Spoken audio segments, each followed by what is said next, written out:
COVID-19 is a stealthy predator that's stalking our planet, leaving the world holding its breath. I'm Serene Kaplan, a clinical psychologist specializing in relational work with couples, and I'm speaking to you from Johannesburg, South Africa. We are under siege, and during this crisis, our relationships are being tested like never before. There is a grim prediction that marriages and relationships will be hard hit with a spike in divorces and breakups in the aftershock of this deadly virus.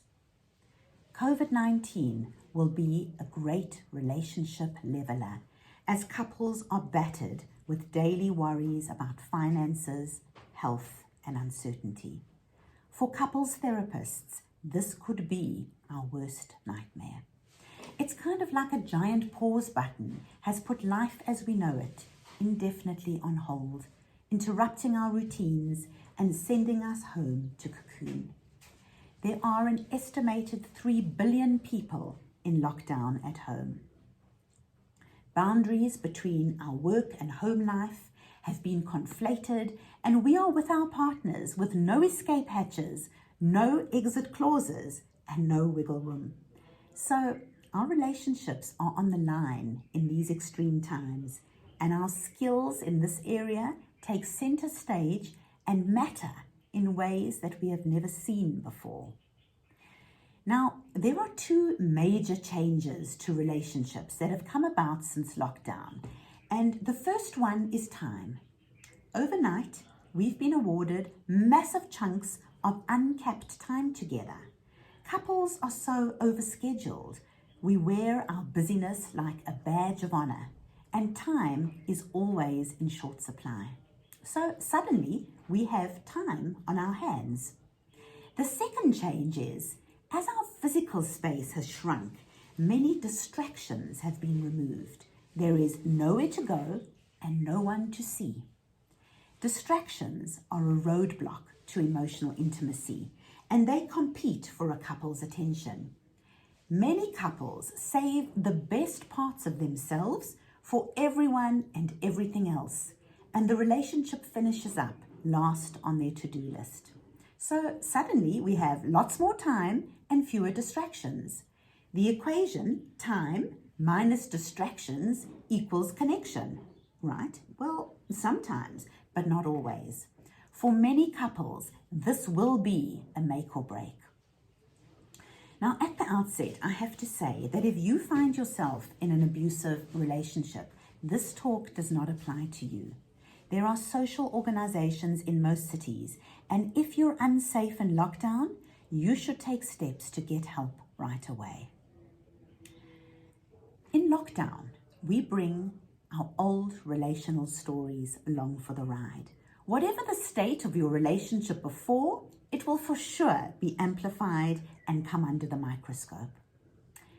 Now, there are 3 categories of couples that I'm seeing at this time. And this doesn't have to apply exclusively to couples only, but any loved one you might be living with in lockdown or communicating with from afar. So the first category are the disconnected couples. Now, they have been hiding out from each other in a dance of avoidance for years, in a kind of relational quarantine of their own design, where they've become experts at emotional distancing. These couples have been wearing their emotional hazmat suits for the longest time, and it's like their relationship is being maintained on a ventilator for life support. Now, we know from research that loneliness is considered as big a health hazard as obesity and heart disease, and loneliness in a relationship brings tremendous pain. In traumatic times like these, people often numb out or withdraw. So couples like this might move even further into what we call the silo effect. This could be a turning point where they start to wonder, is this all there is? These couples remain remote as they work remotely, and in lockdown become even more disenfranchised from each other. So As we wage war against COVID-19, there is a second group of couples who are waging a war all of their own. The second category are the angry couples. For them, lockdown is a daily fencing duel, driving an even deeper chasm between them. These couples become more polarized as lockdown continues. So we've seen a sharp rise in domestic violence worldwide, and it's often couples in this category who struggle to regulate difficult emotions. They throw lethal grenades into their couple's space, and anger, resentment are the toxic poison living under their roof. Their lockdown is a power struggle full of panic fights, criticisms, blame and judgments, an emotional abscess with no place to drain. Theirs is a destructive choreography of nitpicking, bickering, attack and counterattack. And like the first group, the end of COVID-19 could also signal the end of the relationship. Now, if either of these categories sound like home, please don't despair and listen up to what the third group of couples have done. I call this third category the transformers. Now, these couples have surprised me, but in a good way. And I've learned a lot from them about creality, dealing with reality in creative ways. You see, they've tractioned lockdown in transformative ways to inaugurate a new relationship with different habits. They have engineered lockdown as their chance at a second honeymoon, a couple's retreat with a difference. They have rediscovered lost parts of themselves and have begun to talk tenderly of their longings, their fears, their dreams and vulnerabilities. These conversations produce oxytocin, the bonding hormone, which is very different from the cortisol stress cocktails that others are consuming daily. These couples are using words and touch to really comfort and soothe each other. They're making plans, creating a wish list for when all this is over. They've really used the time together to reminisce about their history.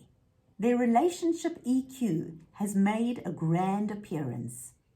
Under lockdown, these couples are creating memories worth remembering.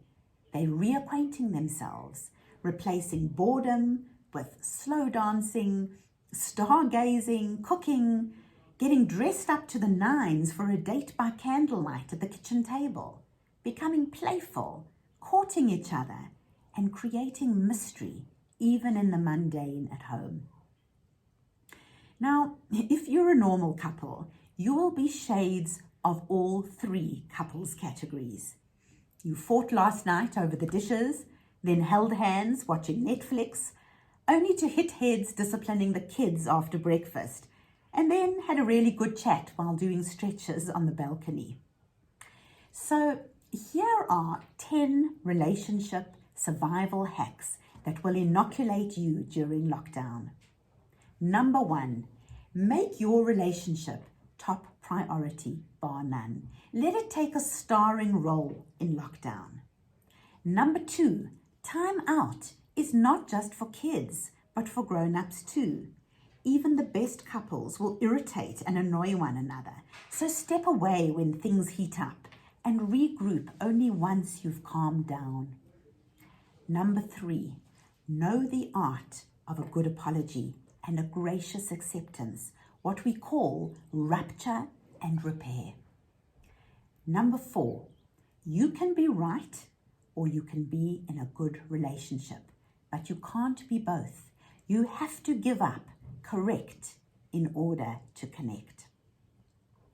Number 5, talk so that your partner will listen, and listen so that your partner will talk. Make a habit of checking in with each other. Work on your physical as well as your relationship fitness. Number 6, be less furious and more curious. Choose to respond, not to react. Self-censor and strike when the iron is cool. It takes just 6 seconds to count to 10. Number 7, pick your fights.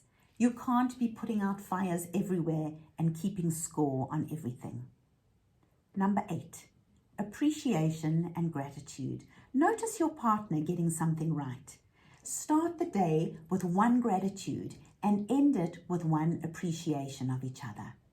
Number 9, know when to bend and when to compromise. And number 10, fight fair.